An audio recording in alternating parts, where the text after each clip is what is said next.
नमस्कार। ऑस्ट्रेलिया भारत तृतीय दिनिके आपण माने देखिछंती एवं उत्साहित मध्य होइथिबे।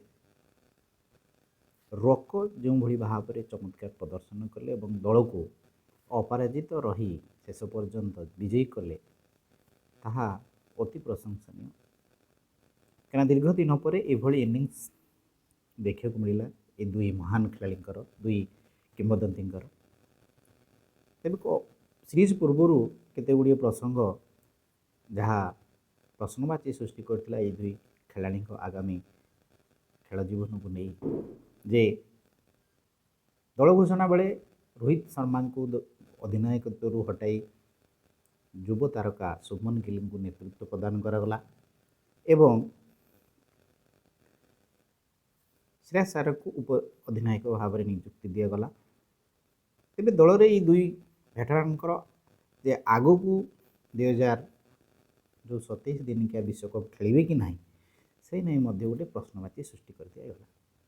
तेबे किछि लोक बा किछि समालोचक कहले जे हुए तो आउ अल्प गोटे जोड़े सीरीज पर ए दुही महान तारका क्रमान्वय अवसर मध्य नहीं पारंती एवं यह मध्य तृतीय दिनिकिया पूर्व सोशल मीडिया और विभिन्न गणमाध्यम कहुच्छे यहाँ ही रोकोंकर शेष दिनिकिया मैच ऑस्ट्रेलिया। तेबे आगो को कौन हम से कथा भिन्न कथा किंतु आज जो भली भाव में ऑस्ट्रेलिया माटी एवं सिडनी रे दुहें दल को जितेले ये कथार स्पष्ट जे ये दुई खेलाड़ी ठारू आहरी खेल बाकी रही अन्य 2-3 वर्ष तो कम नुह। तेणु आम ये दुई खेलाड़ी को दिनिकिया विश्वकप आगामी जो दिनिकिया विश्वकप रही से देखा मिल बोली प्रशंसक उच्चाट तेरे ये प्रश्न बा ये पूर्वानुमान आदौ जो जो कह जोटा कि अप्रासंगिक नुह। तेरे कथा हूँ रोहित शर्मा एबे केवल जड़े बैटर भाव में खेलुंट कौन चाप ना। विराट कोहली जड़े बैटर भाव में खेलुंट कौन चाप ना। व्यक्तिगत प्रदर्शन सह केवल से दल को एवं विजय करवा दिगरे ये दुईटी भूमिका अवतीर्ण होती अन्य कथा कौन संपृक्ति रहा। तेरे पूर्व जेकोसी कारण T20 दल चैंपियन होगापर से अवसर नहीं जो ऑस्ट्रेलिया इंग्लैंड विपक्ष जो टेस्ट सीरीज पूर्व से आग पछ अवसर नहीं तेणु से टेस्ट और T20 छाड़ा पर केवल दिनिकिया रही। आशा करा दिनिकिया दल को चैंपियन कराइबार ICC चैंपियंस ट्रॉफी चैंपियन कराइबा आउ किछि दिन अर्थात 2027 पर्यंत हूँ रोहित को दलर नेतृत्व प्रदान करा किंतु सेटा भूल प्रमाणित है। ऑस्ट्रेलिया जो गस्त पूर्व दल घोषणा रोहित को नेतृत्व हटाई दिगला कहुच्छे आगामी 2027 की युवतारका गिल को प्रस्तुत कर प्रथम दुईटी दिनिकिया भारत पराजित है एवं विशेषकर विराट कोहली प्रदर्शन भल रही नाला।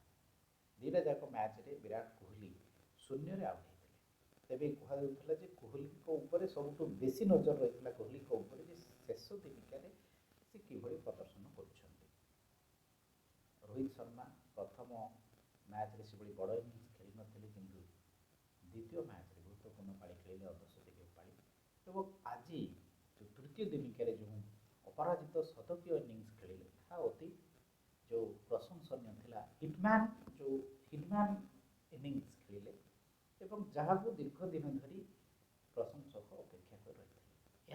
पूर्व आशा करा जे जदि ए दुई बैट्समैन भल प्रदर्शन कर ऑस्ट्रेलिया माटी ताहले सेमानकर आग को अधिक सीरीज बा दीर्घ दिन खेलिबार संभावना अधिक रही रोहित शर्मा क्रमान्वय दुईटा जाक मैच रे बहुत चमत्कार प्रदर्शन कले एवं आज कोहली प्रथम रन संग्रह करने पर से सेलिब्रेशन करते गोटे हूँ तो आउ कि रन थे कोहली शतकर अधिकारी हो पारे। କିନ୍ତୁ ତାଙ୍କୁ 74 ରନ୍ରେ ଅପରାଜିତ ରହିବାକୁ ପଡ଼ିଲା ଏବଂ ରୋହିତ 121 ରନ୍ରେ ଅପରାଜିତ ରହିଲେ ଏବଂ ଦଳକୁ ଜିତେଇ ଗଲେ। କଥା ହେଉଛି ରୋକ ରୋହିତ ଏବଂ କୋହଲି ତାଙ୍କଠାରୁ ଖେଳ ସରିନାହିଁ। ଖେଳ ଆହୁରି ଅନେକ ଖେଳ ସେମାନଙ୍କଠୁ ବାକି ଅଛି।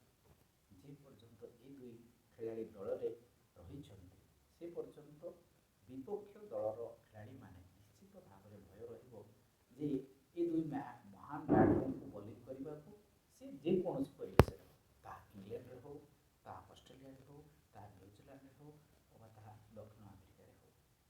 ଘରୋଇ ମାଟି ଅଲଗା କଥା, କାହିଁକିନା ଘରୋଇ ମାଟିରେ ଏ ଦୁଇ ବ୍ୟାଟରଙ୍କୁ ଯେଉଁ ପ୍ରତିରୋଧ କରିବାର ବୋଲର ବିଦେଶୀ ବୋଲର ସେଭଳି ନାହାନ୍ତି ବିଶ୍ୱରେ। ତେଣୁ ଆମେ ଯାହା ଆଶା କରୁଥିଲେ ଯେ ଦୁଇ ଜଣ ଯାକ ଶୀର୍ଷ ପ୍ରଦର୍ଶନ ଦେବାର ଅଛି, କାହିଁକିନା ସେମାନେ ଚାମ୍ପିୟନସିପ୍ରେ କୌଣସି ମ୍ୟାଚ୍ ଖେଳି ନଥିଲେ। ଦୀର୍ଘ ଦିନର ବ୍ୟବଧାନ ପରେ ସେମାନେ ଅଷ୍ଟ୍ରେଲିଆ ବିପକ୍ଷରେ ଖେଳିଲେ, ଅଷ୍ଟ୍ରେଲିଆ ପରିବେଶରେ ଖେଳିଲେ ଏବଂ ସେମାନେ ନିଜ ନିଜର ବେଷ୍ଟ ଦେବାକୁ ପ୍ରୟାସ କଲେ ଏବଂ ଶେଷରେ ଦୁଇଟା ମ୍ୟାଚ୍ରେ ବିଫଳ ହେବା ସତ୍ତ୍ୱେ ବି ସେ ତୃତୀୟ ମ୍ୟାଚ୍ରେ କୋହଲି ଘରକୁ ଫେରିଲେ। ତେଣୁ ରୋହିତ ଏବଂ କୋହଲି ଆହୁରି କିଛି ଦିନ ଦଳ ସହିତ ରୁହନ୍ତୁ, ଏହା ତ ପ୍ରଶଂସକଙ୍କର ଇଚ୍ଛା ଏବଂ ରହିବା ମଧ୍ୟ ଆବଶ୍ୟକ। କାହିଁକିନା ଦଳକୁ ସଂଗଠିତ କରିବା ଏବଂ ଦଳକୁ ଆଗେଇ ନେବାରେ ଏ ଦୁଇ ଖେଳାଳିଙ୍କର ଯେଉଁ ଅଭିଜ୍ଞତା ରହିଛି ତାହା ନିଶ୍ଚିତ ଭାବରେ ସହାୟକ ହେବ। ତେବେ ତାହା ନେତୃତ୍ୱ ଥାଉ କି ନଥାଉ ସେ ଦୁଇ ଜଣ ଖେଳାଳି ଏମିତି ଆଗକୁ ଆହୁରି କିଛି ମ୍ୟାଚ୍ ଖେଳନ୍ତୁ। ଆଶା କରାଯାଉଛି ଯେ ସେମାନେ ହୁଏତ 2027